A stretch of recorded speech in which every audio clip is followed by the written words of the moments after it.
இந்த உலகில் மனிதனின் இதயம் மிக பெரிய சோதனையை சந்திப்பது கண்கள் வழியாகத்தான்.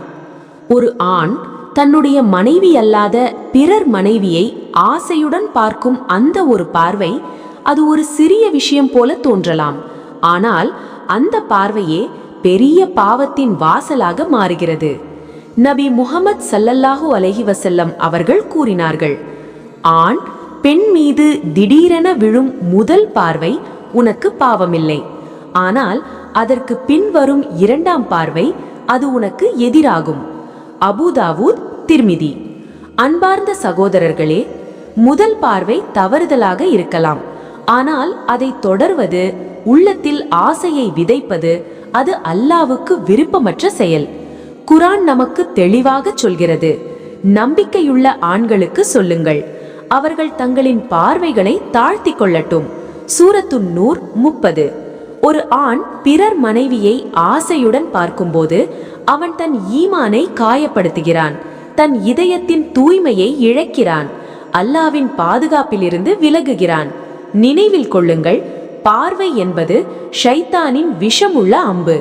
அதை தாழ்த்தினால் அல்லாஹ் ஈமானின் இனிமையை அளிப்பான்.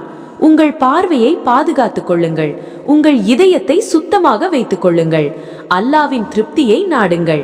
ஏனெனில் உண்மையான ஆண்மை பார்வையை கட்டுப்படுத்துவதில்தான் இருக்கிறது. அன்பார்ந்த சகோதரர்களே, இஸ்லாம் மனிதனின் இயல்பை மறுக்கவில்லை, ஆனால் அந்த இயல்பை தவறாக மாறவிடாமல் பாதுகாக்கிறது.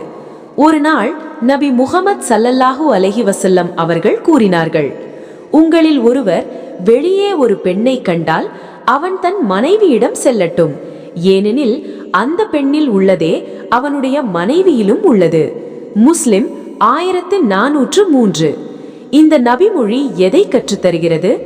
ஒரு ஆண் வெளியே ஒரு பெண்ணை பார்த்தபோது இதயத்தில் ஏதோ ஒரு அசைவு ஏற்படுவது இயல்புதான், ஆனால் அந்த அசைவை பாவமாக மாற்றக்கூடாது, அந்த பார்வையை ஆசையாக வளர்க்கக்கூடாது. அதற்காகத்தான் நபி அவர்கள் ஸல்லல்லாஹு அலைஹி வஸல்லம் ஒரு அழகான வழியை காட்டினார்கள். வீட்டிற்கு செல்லுங்கள், உங்கள் மனைவியிடம் செல்லுங்கள். ஏன் தெரியுமா?